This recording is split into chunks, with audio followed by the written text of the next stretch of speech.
2023 sucked. As I draft the 17th revision of this intro, right as the second month of 2024 has begun, and I did count, you'll see why later, I cannot come to any other conclusion than that. In many respects, and certainly with game controversies, 2023 sucked. But tell me if you've heard this one already. Despite all the nonsense we've had to deal with, it certainly was a good year for the games themselves. A lot of high-quality titles and fun to be had all around. I'm still jerking it to Buff Ganondorf. As true and fair and cool and good as that may be, it's a little bit difficult to maintain that positivity when the industry is hemorrhaging its workforce at great lengths. The consequences of which I imagine we'll be seeing in the near future, whatever they may be. But that's a future controversy for us to handle. We still have to go over the fun events that happened in the last 365-day period. As you may be able to tell though, this year's a little bit shorter with content than the last two. Fret not, you'll still get a good mix of new and old for us to talk about and bash and make fun of and kill. For now, let's just say I had to make more cuts here than I usually do. And that does include, unfortunately, the random obscure game added to the controversial games Wikipedia list that this year had to offer. It sucks cause I very well could have mentioned it in the Freedom video, if I hadn't forgotten about it. Other controversial titles I had to cut were the likes of Ready or Not, The Finals, or the real can of worms that is The Coffin of Andy and Lele. Oh, and yeah, we won't be talking about Rockstar this year either. I know, and I would like to keep the streak going, but for as much as the Elon fucks and the Andrew Taints of the world want to prove otherwise, it's been pretty mild on that front. That's another future controversy in the pot though. We gotta focus on the past, so let's get to finally talking about the biggest gaming controversies of 2023 that I missed. And you may be asking yourself, even if we're not starting with Rockstar, then who are we starting with?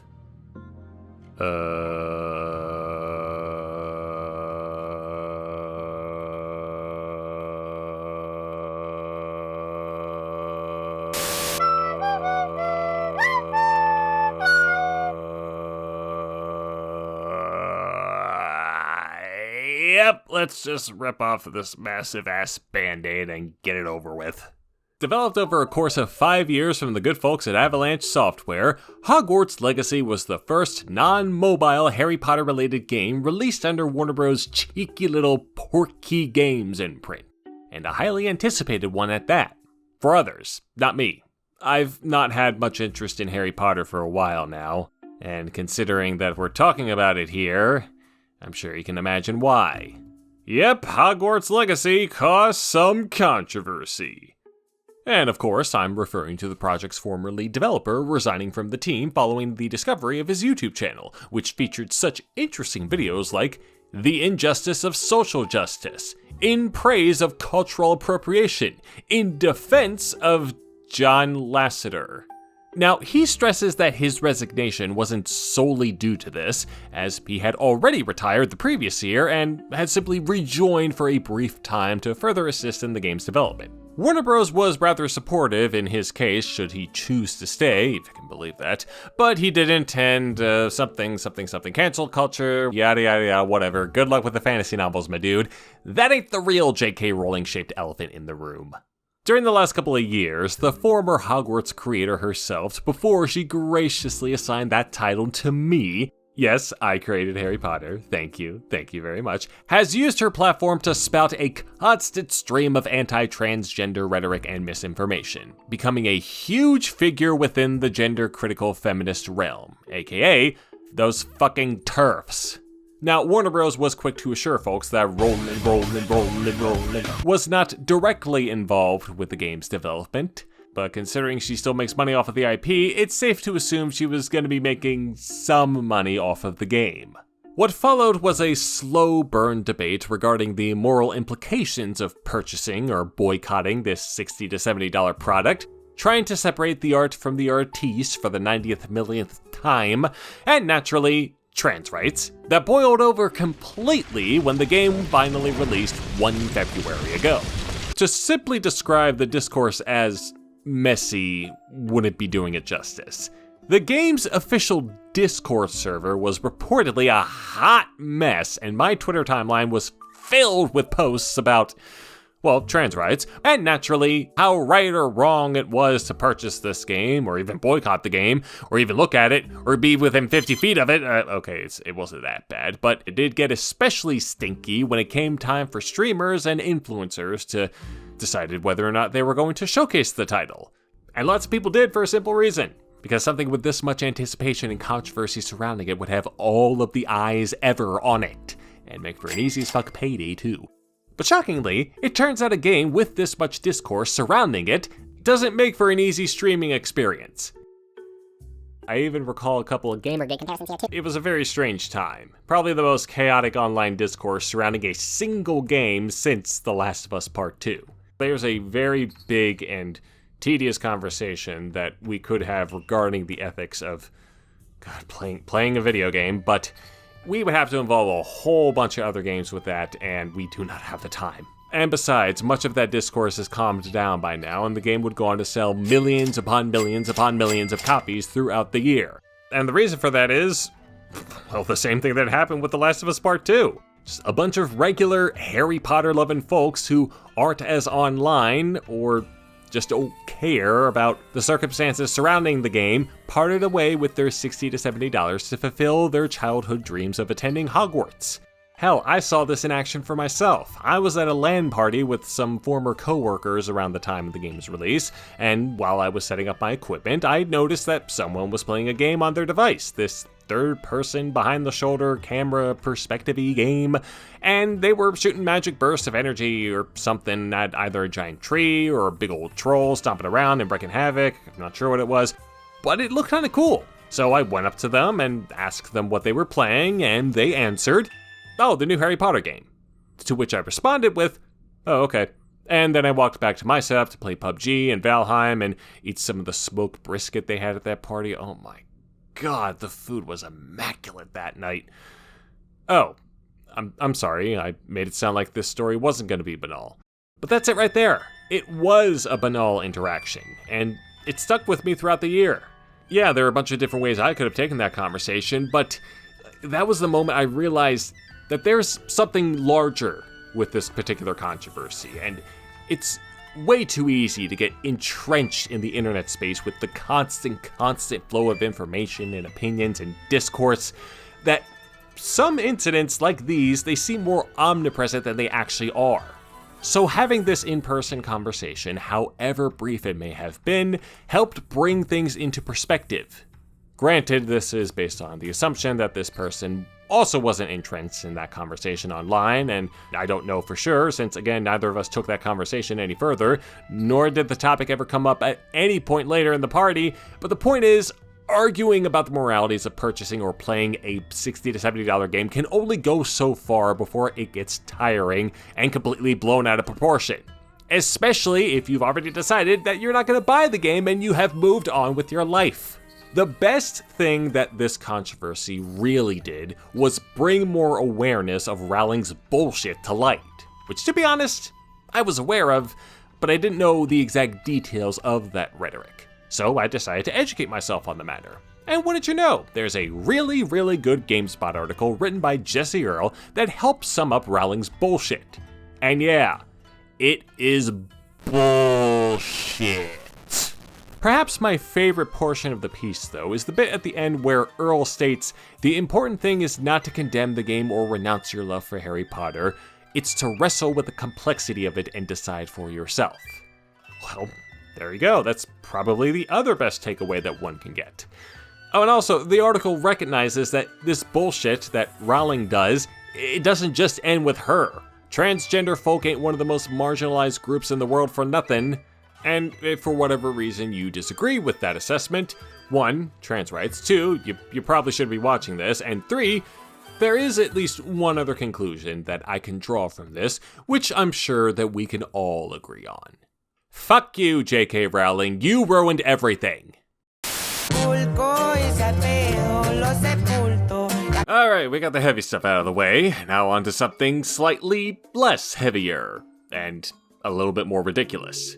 Back in the summer, Polish game developer Giantscraft released a trailer revealing their upcoming debut title known as Ecumene Aztec. The premise involves playing as a lone Aztec warrior in the ancient capital of Tenochtitlan, fighting off against the invading Spanish conquistadors by way of stealth, trap, jaguar, the usual methods. And according to the press release, you can also upgrade your character with that ever so wonderful process that the Aztecs were so well known for, blood sacrifices.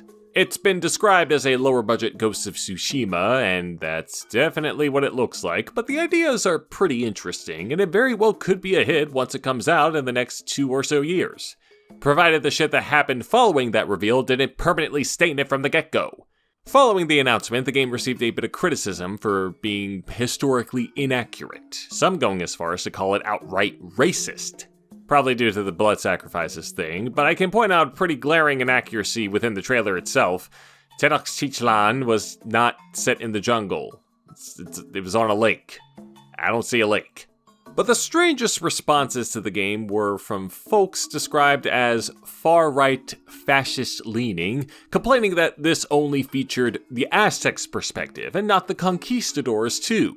Okay, maybe that's not so strange, but purchasing the website domain for Giantscraft and then plastering the page with a bunch of these fucking statements here most certainly is. First, there's this quote from Herman Cortez, perhaps the most well-known of the conquistadors. Below it is a massive sign that's also known as the Cross of Burgundy. And last of all, this little statement here that reads, "Long live Hispanidad," aka "Long live the Empire." Well, I'll admit, I've never seen something like this before. As it turned out, the team at Giantscraft weren't planning to use that domain at all, because they were in the process of changing their name to Ecumene Games.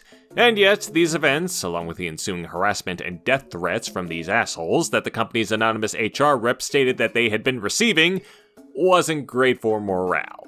And so Ecumene responded by announcing that those conquistadors would indeed be playable in the final game. Yay? This reveal also stated that they'll be reworking the Tenochtitlan and other aspects for it to be more accurate in its portrayal. But yeah, I don't think we're going to get past that little change so soon. What? According to Homunculus, this decision was a direct result of these responses. This was followed by them proclaiming that the game wasn't trying to be political in any way, and this is all historical fiction, and oh god, here we go again. You can call it whatever you want, fellas, but as soon as you got this idea, any credibility for that argument got caught in a spike trap. Now, I'll concede that I've not brushed up on this part of history very well until now, and I was legitimately surprised at just how contentious and complex this period was. Personally, I think I and many others are way out of their element here. And that includes these Polish developers if their approach to this period so far and their response to it is of any indication. However this game turns out, this whole ordeal doesn't instill much confidence in me that Ecumene can pull it off. I'm usually more interested in these kinds of controversies, these really obscure, just completely seemingly random stuff that happens throughout the year that not a whole lot of people talk about. But this one required a lot more thought than I was expecting, and I'm just kind of done with it for now. Like I said, 2023 sucked.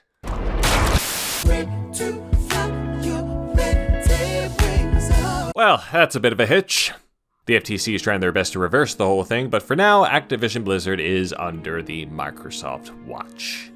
But it's been a couple months since that, and a couple months into this new year, let's check in on them, see how they're doing. Maybe that $7 billion didn't go to waste.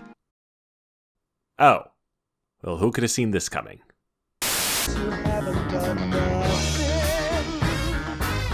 Oh boy, these are exciting times. I don't even think I've ever had an opportunity to talk about John Riccitiello before, a longtime games industry veteran who started out like any regular gaming CEO would, with Pepsi and Sara Lee.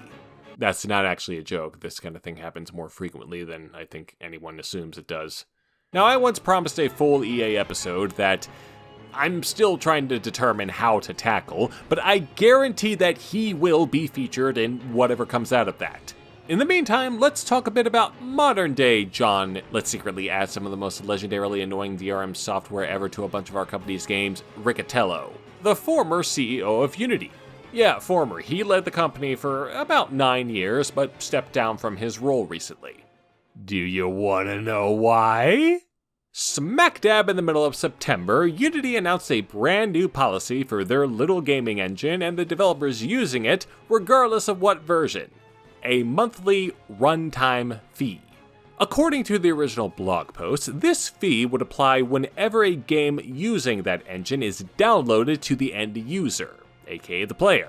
Yes, you heard me correctly, not when a game using their engine is purchased. This is whenever an already purchased game is downloaded. But in case you were worried, this fee would only apply once a certain threshold with either revenue or the number of installs has been reached. And this handy dandy chart lays out how much that fee would be worth whenever either threshold is hit. As you can tell, if you've got the free version, you pay more, and if you have the professional version that you pay thousands of dollars for, you pay less. Anyone know a good accountant? I do, and they had no idea how to process this. Actually, that's not true. Unity also provided a handy-dandy example as to what this kind of thing would look like. Yeah, this is actually pretty simple stuff, and it seems very developer-friendly, doesn't it? But honey, you ain't seen nothing yet.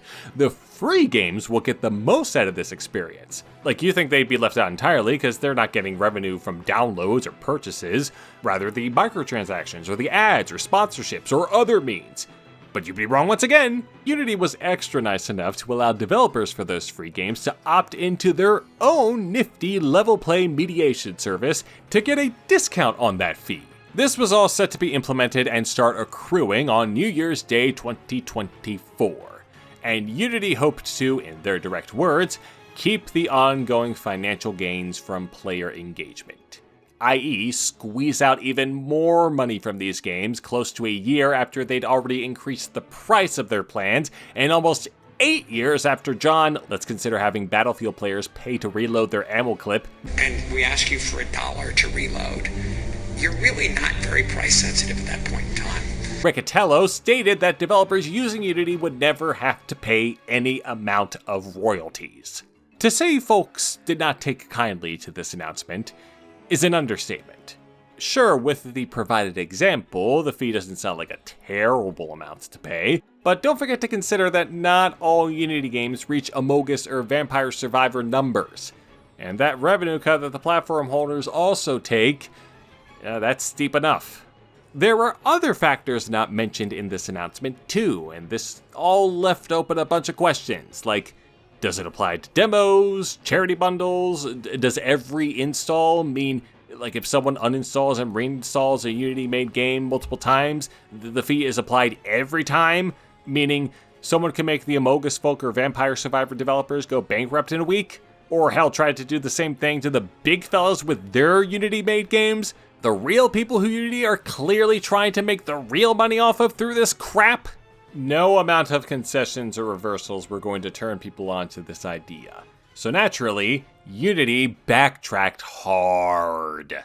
They did make those clarifications regarding the aforementioned factors, but as it currently stands, the most significant changes were that the games would not be retroactively applied to any game meeting that criteria released before 2024, and they would not be applying this fee to folks using the personal free version of the engine. Now, when the fee does get applied, according to Unity, it would be on the developers to cough up the dough.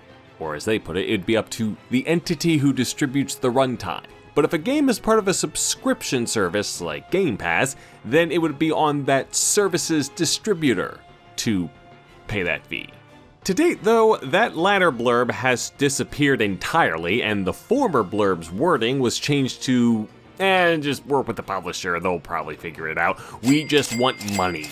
So, presumably, independent developers will still pay this fee, but if they happen to have a publisher for the game, then they would pay for it. Or at least they would work with them to pay for it. It masters the communication here. At least they can just do a revenue cut instead of dealing with all this bullshit. This extraordinary plan, which was definitely not rushed out and saw no internal concerns whatsoever, made for such a harsh reaction that Unity had to cancel a meeting scheduled a few days after the announcement due to an alleged death threat allegedly made by an alleged employee, and within less than a month, John, anyone not monetizing their games is a fucking idiot, Riccatello resigned from his position. But not before selling thousands of shares he had in the company. Yes, I'm pinning the blame on him specifically because I'm that petty, but one of the company's other executives, Mark Whitten, should share the blame too. This guy was the former chief product officer for Xbox, and he's been with Unity for the last 3 years. He was responsible for the damage control in this situation. And before anyone thinks I'm shooting the messenger, this guy sold even more of his shares in the company than Riccatello did, so yeah, a lot of confidence in this plan. So why would Unity go and do something like this? Well, they've been on the downswing in terms of value during the past few years, and according to their earnings report, have never made a profit, but that's the case for many other freely distributed applications, and they somehow make do. Yet while there were definitely some other methods that they could have come up with to counteract the whole shitting out money thing, they chose the path that those other free applications did too, in shitification. And with this blunder, they've likely, permanently, in-shitted all of their trust away. That is a real term too, in-shitification. It's really fun to say, you're probably going to hear it a lot more. I don't know how risky of me it will be to speak the name of the game for this segment, but fuck it. Cookies Bustle is a point-and-click adventure game released only in Japan for PCs and Mac devices right at the tail end of the millennium. Being developed and published by Rodic, whatever. From the footage I have seen, it looked like a piss take of educational titles, given the titular character's adorable qualities, but that's certainly not the case with the actual game, as it has a mixture of survival mechanics, a point-and-kiss element, if you will, a bunch of minigames, and some of the weirdest fucking shit you'll ever see in a game. Just give the Hardcore Gaming article a read and that'll sum up the insane experience it offers. It's no wonder it gathered a very cult following in recent years. But something strange occurred around the beginning of this past year. Somebody wants to get rid of this thing. Forever. Sir Pat Bites made a great video summing up the situation and trying to make sense of it, so please give their video a watch if you want more information, but to sum up these events and their findings, various gameplay videos and ROMs showcasing Cookies Bustle started getting yoinked off the web space via copyright takedowns.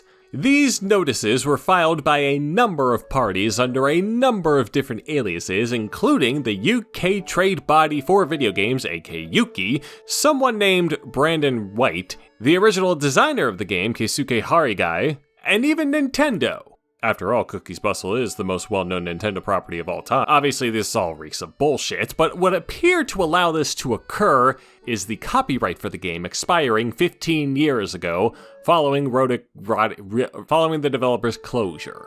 So it could have been snatched up by anyone, but who?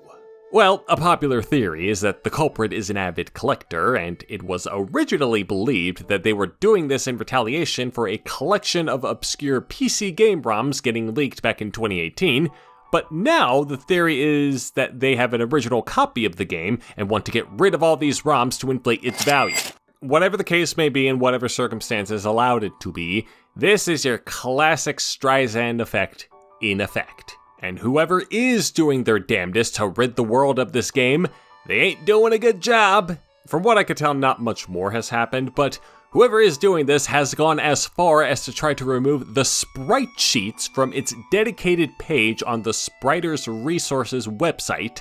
But surprisingly, the site's counterclaim for this takedown saw no response. So the sprites ended up being restored and have been there to this day. I also found out that a Vinesauce fan, partially why this got a lot of attention, acquired a copy of the game themselves for a small fee of $800. If we are to go by this current theory, then, sheesh, I don't know who this copyright dunce is, and if they see the same value in their copy, but was all this trouble really worth something that's not even worth $1,000? How desperate can one entity get? Oh yeah. See, I had a whole little spiel planned for this segment about the word woke, but I don't feel like I'm the right person to talk about that. What I will say is, if you want my thoughts about people freaking out about bathroom signs, small changes in dialogue within a remake, or that one guy freaking out about character customization options, then you can watch the Martha is Dead video. I'll probably talk about Atomic Heart later, but for now, as we've seen so far, and as we will continue to see in this video, there's more important shit to worry about from this past year than petty nonsense like this. Always has been, always will be. One of the biggest events in all of entertainment during this past year wasn't any given game, album, book, live show, TikTok, funny car crash, or even a movie, but rather a movement. A long time coming for many, especially past the pandemic, the 2023 Writers Guild of America strike came about when they and many Hollywood studios could not come to an agreement before the union's next contract renewal, i.e., Hollywood was trying to strong-arm them with a load of bullshit. A few months after this strike began, though, another strike happened, this time with the Screen Actors Guild American Federation of Television and Radio Artists, aka SAG-AFTRA. Never make me say that again. This union includes a great deal of voice actors for audiobooks, animation, anime, and video games, which is why we're talking about it here, and this isn't even their first rodeo with strikes in the past decade. But one of the major concerns for both of these unions during these negotiations was how emerging AI technology was going to be used within future projects, as well as what protections they'll have against that technology should they not consent to it. As far as how those negotiations went, the new contract seemed to satisfy a decent number of guild members, but as described extensively in this Verge article, there were still complications with the agreements made regarding AI. After all, AI really has advanced and evolved at a pretty frantic rate over the past few years, not just for voices, but for art, music, writing, programming, and honestly, the technology is pretty amazing, and it's just kind of fun to fuck around with too. However, there are still reasons as to why this was a concern for SAG-AFTRA, why there's a fair bit of panic and paranoia surrounding the technology, and why the term AI-generated has become a pejorative beyond the ethical and financial concerns. In that, the quality of purely AI-generated material, which normally uses up a bunch of existing material, isn't great. But folks are getting worried that it's getting just good enough so that general audiences wouldn't notice, and thus bye-bye humans and long live AI or new overloads. I'll admit I've gotten swept up into the paranoia myself at one point, but I'm not going to fret too much about this stuff considering there's still a lot of groundwork to lay in regulating this shit, and thanks to certain individuals getting way ahead of themselves with profiting off of it, precedents to be set. This is a topic that should be expanded upon in an entirely different video, though.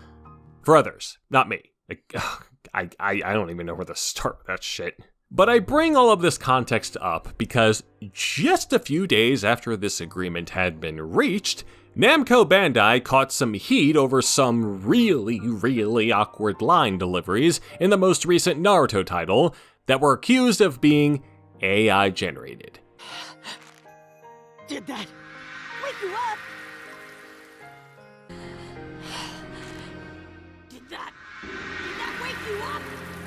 Further complicated thanks to some conclusive tests performed on those lines that confirmed they were AI generated. These were the only reported instances going around, and I'm not going to watch a full playthrough of this game's story mode to determine if there were other spots of bad voiceover, but the real rub with this was how the cast for the game are SAG-AFTRA members, and this would have been recorded well before these new agreements or any possible consent to AI would have been made, so it'd be breaking a lot of contract rules.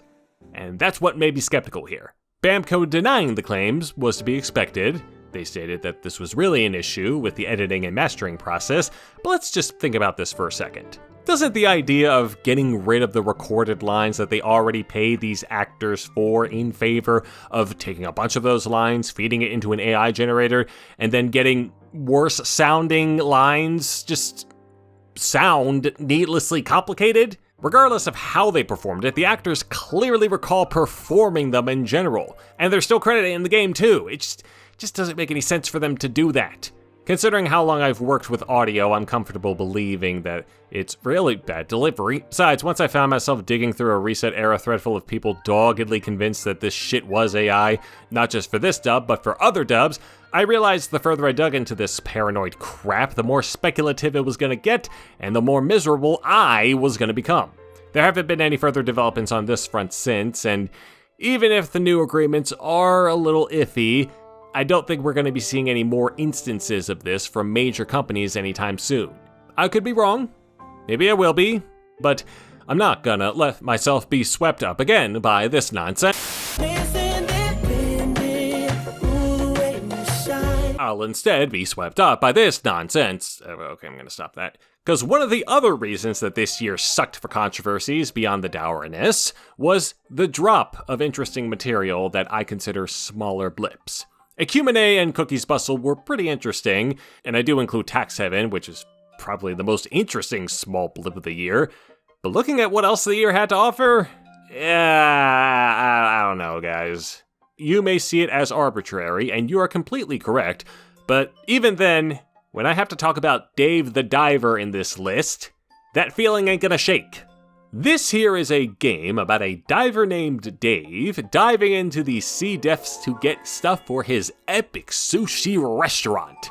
And the controversy here was that it was labeled as an indie game by multiple publications, as well as being nominated for Best Indie Game in the 2023 Game Awards, despite its developer being an offshoot of one of the largest South Korean game publishers out there. Yeah. The biggest takeaway I got from this was me discovering all of the shit that Nexon have gotten themselves into over the years, including this past year. Oh yeah, the Game Awards.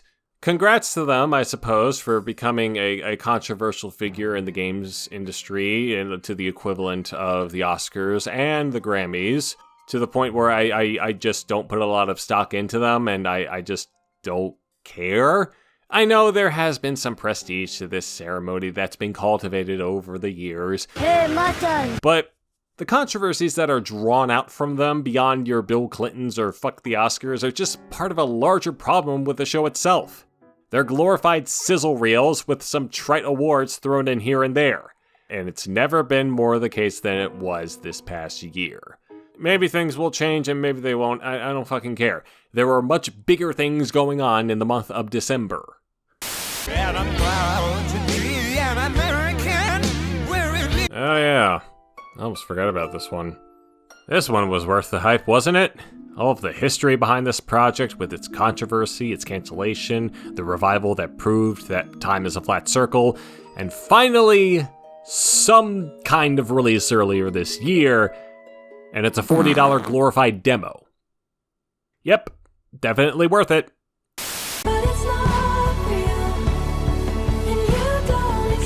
And this was definitely worth the hype too, wasn't it? All the history behind this project with its controversy, the scam accusations, the volunteers, and finally, some kind of release late in the year.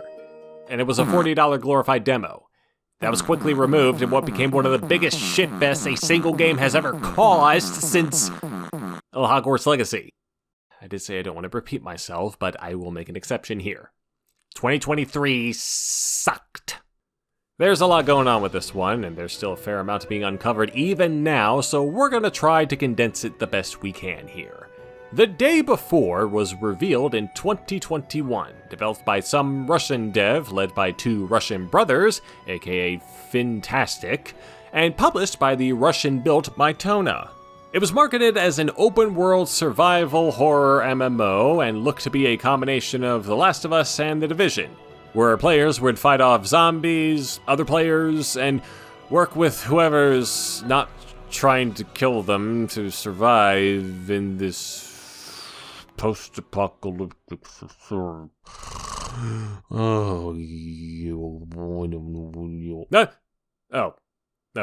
Sorry, my sleep schedule's been a bit wonky. It was set to be released in 2022 on the Steam platform, and both its reveal and IGN watermarked exclusive gameplay trailer showed it as an open-world survival horror MMO.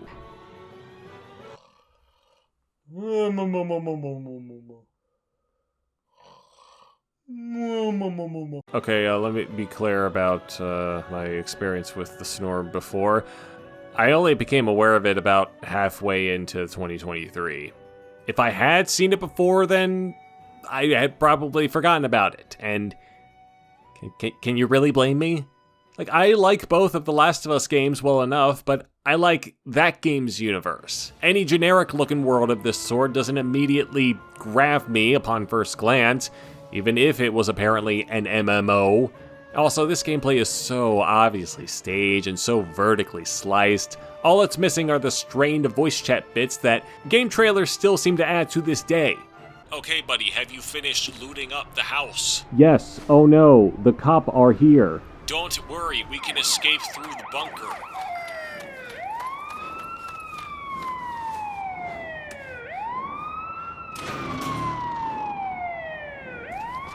Okay, we're in the bunker.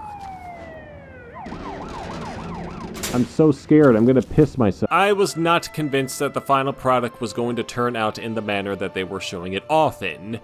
But while I may have had no interest in the title, a lot of other folks sure as hell did, as it was the most wish-listed game on Steam for the longest time.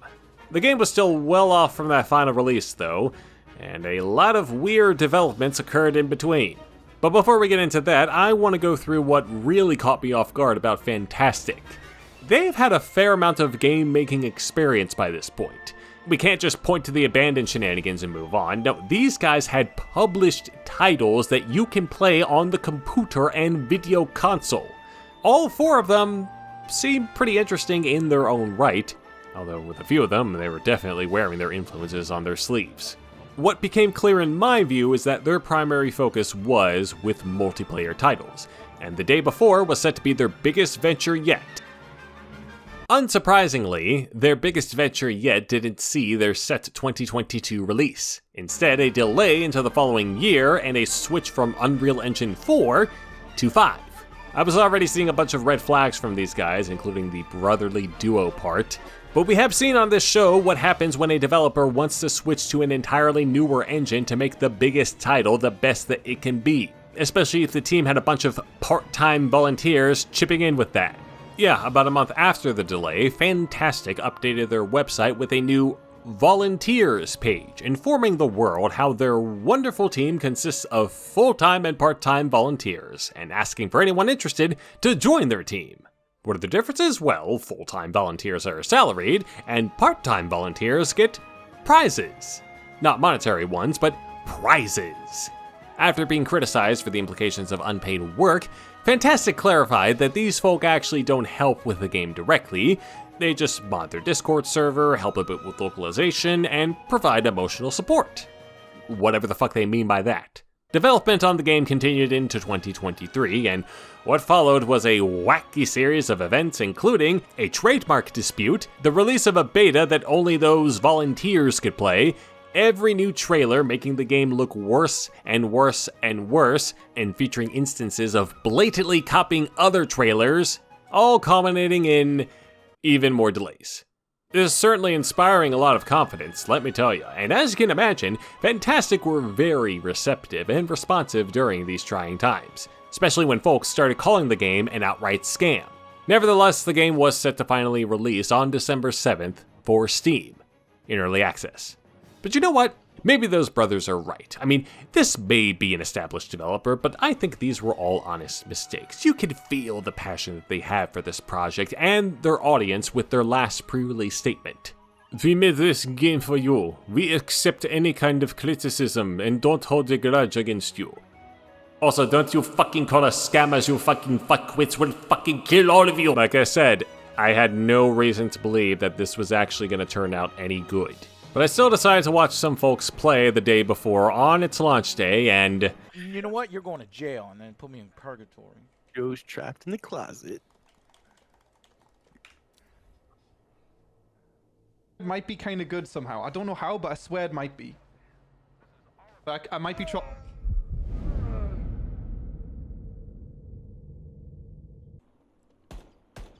Oh, I'm getting shot.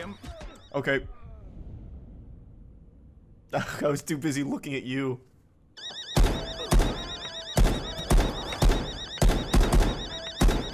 Oh, this gun sounds pretty nice.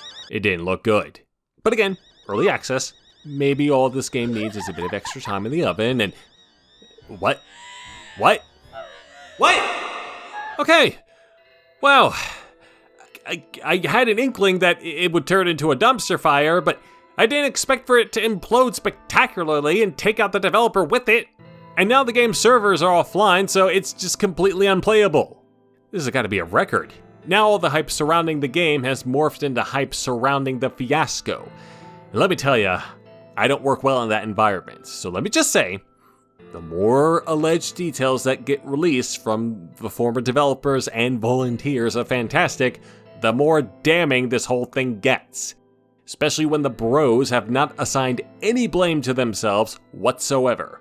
There's a good documentary you can watch in the meantime that I'll link in the description, but wherever the hell those brothers are, supposedly making mobile games under a new name, I don't think they're gonna rid themselves of this shit anytime soon. Hope you're proud of the legacy your dumb, abusive asses left behind. Good riddance. Besides, like I've been telling you all this time, bruh, day before, mid AF. Now, have y'all seen Unrecord? Bro, I am so excited to play as a fucking cop and reenact the body cam wet dreams I've been having for years now. Have you seen how realistic these Unreal Engine graphics are? I swear the motion sickness is gonna be so fucking peak. It's got all the riz. I just know I'm gonna riz all over my computer. I can't stop rizzing, hell. And if you thought the petty gripes and frustrations were over, fellas, the day before was just a slight part of the giant headache that was the month of December 2023.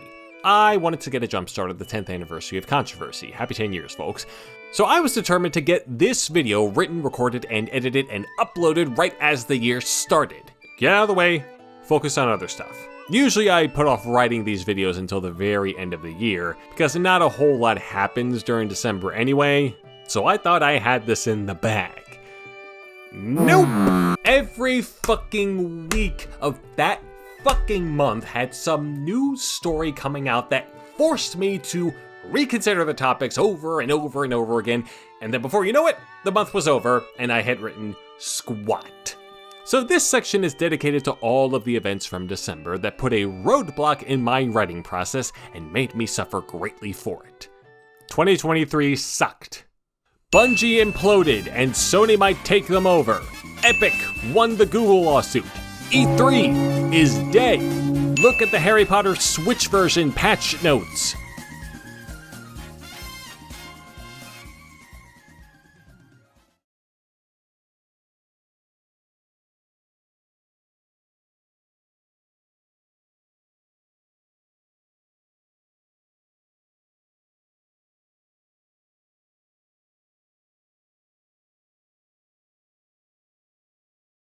Oh god. The Last of Us Online has stopped development, alongside a bunch of other live service games. The Insomniac leaks. Let's have like 50 more $300 million games. I'm sure that would be great for this environment. Kill the Justice League leaks, and that goes into the next year. Kill the Justice League. Bobby Kotick has now left Activision Blizzard forever. Also, the discrimination lawsuit from the California Civil Rights Department got settled, while also withdrawing all the vile sexual harassment claims that were made. Excellent. Ubisoft was hacked. Oh wait, never mind. And, of course, we can't forget about the Twitch boobs. The biggest loss of this year. We've lost all the boobs. 2023 sucked. And now, the layoffs of the world, brought to you by Even Luck. Niantic, BioWare, Ubisoft, Naughty Dog, Unity, Team 17, Romino, Epic Games, Mediatonic, Embracer Group, and 343, Daedalic and Crystal Dynamics, Elodie, Telltale Games, Ready at Dawn, Roblox and Gearbox and Gameloft and GameSpot and Visual Concepts Play On, Microsoft, Volition, Blizzard, and Waypoint Creative Assembly Take-Two, Bethesda, Maze Theory, Palea, Riot Games, and Legendary, fuck you! CI Games, Wemo Games, Thunderful, Chief Rebel, Black Forest, people can fly. More from Embracer Group, Microsoft Unity, this industry's gonna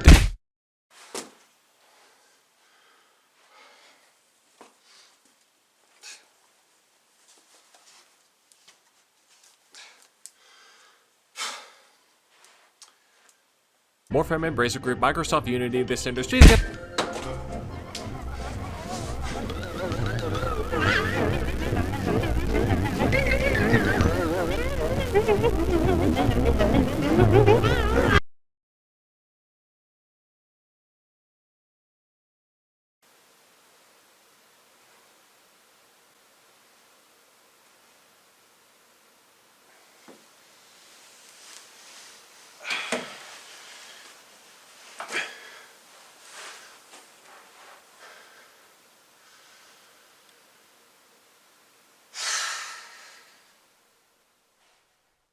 Don't you just love happy endings?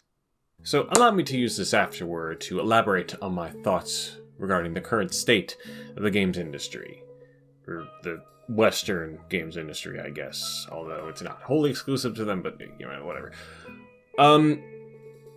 Not great. I don't recall a single time doing this yearly wrap-up series where I didn't feel anything but trepidation going into the next year. And so far, with what's been happening during the next year, it's not exactly eased those concerns. Now, I'm not about to go into doomer mode and walk out into the streets and start shouting at random passerby, "The end is not," or whatever the internet equivalent for that would be, but we are definitely starting to see that shift in the industry that I thought was going to happen. It's quite fascinating, to be honest, but while I could easily stress about the situation, I am a little more concerned about the thousands of people who have lost their jobs. Hoping things will get a little bit better as it goes on. Maybe it will. Maybe it won't. Leaning a bit into the latter here, but regardless, there's only one thing that a witness like myself can really do in this situation. I'm gonna go play some games. I just spent the last 3 months making content non-stop. I need a goddamn break. 2023 sucked. I can also use a fucking haircut. Alright, have a good year, guys. I'll catch you later. Bye. Ow. And how have you been, my darling children? While I have been away in the West, though you are strangers.